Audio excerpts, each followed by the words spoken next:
Hi സുഹൃത്തുക്കളെ, ഞാനിന്ന് പരിചയപ്പെടുത്തുന്നത് അല്ലെങ്കിൽ നിങ്ങളെ കാണിക്കുന്നത് എൻ്റെ ഗാർഡനിൽ വന്ന കുറച്ച് ഹെവി പ്ലാന്റാണ്.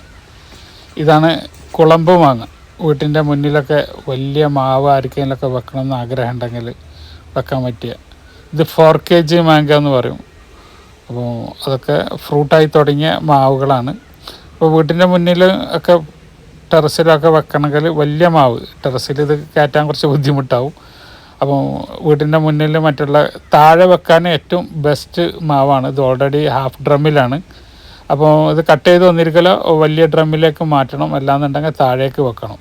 ഇത് ബനാന മാങ്കോ ആണ്, കുല കുത്തി കായ്ച്ച ബനാന മാങ്കോ ആണ്.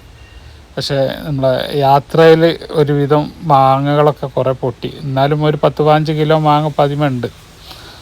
ഇത് കണ്ടില്ലേ, ഇതൊക്കെ കവറ് പൊട്ടിയിട്ട് വന്ന മാങ്ങകളാണ്. ബനാന മാങ്കോൻ്റെ മെച്ചൂറായിട്ടില്ല, പച്ച മാങ്ങയാണ്. ഇത് ഡ്രമ്മിലേക്ക് നോക്കിയാലറിയാം എത്ര മാങ്ങ കൊഴിഞ്ഞ് വീണിട്ടുണ്ട് എന്നുള്ളത്. അതിൻ്റെ കടവണ്ണം കണ്ടില്ലേ, വീട്ടിൽ ഊഞ്ഞാല കെട്ടിയാടാൻ പറ്റിയ തൈകളാണ് വീട്ടിൻ്റെ മുറ്റത്തൊക്കെ. അപ്പോൾ അത്യാവശ്യം മെച്ചൂർഡായ പ്ലാന്റാണ്. 8 വർഷം 7 വർഷമൊക്കെ ആയ പ്ലാന്റാണ്. ഡ്രമ്മിൽ വെച്ചിട്ട് വലുതാക്കിയതാണ്. അപ്പോൾ ഇത് കൊണ്ടുപോയിട്ട് ഇത് താഴെ വെക്കേണ്ടവർക്ക് താഴെ വെക്കാം. ഇത് കുളമ്പ് മാങ്ങയാണ്.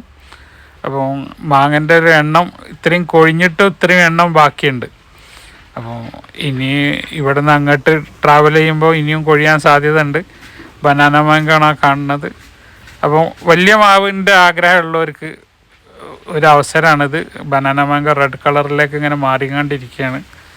അപ്പം അത്യാവശ്യം ഈ ഹെവി പ്ലാന്റ് വേണമെന്നുള്ളവർക്ക് മാത്രം കോണ്ടാക്ട് ചെയ്യുക. അപ്പോൾ കൂടുതൽ വിശേഷങ്ങളൊക്കെ ആയിട്ട് പുതിയൊരു വീഡിയോ ആയിട്ട് വരുന്നവരെ ബായ്. അബ്ദുറസാഖ്, തിരൂർ.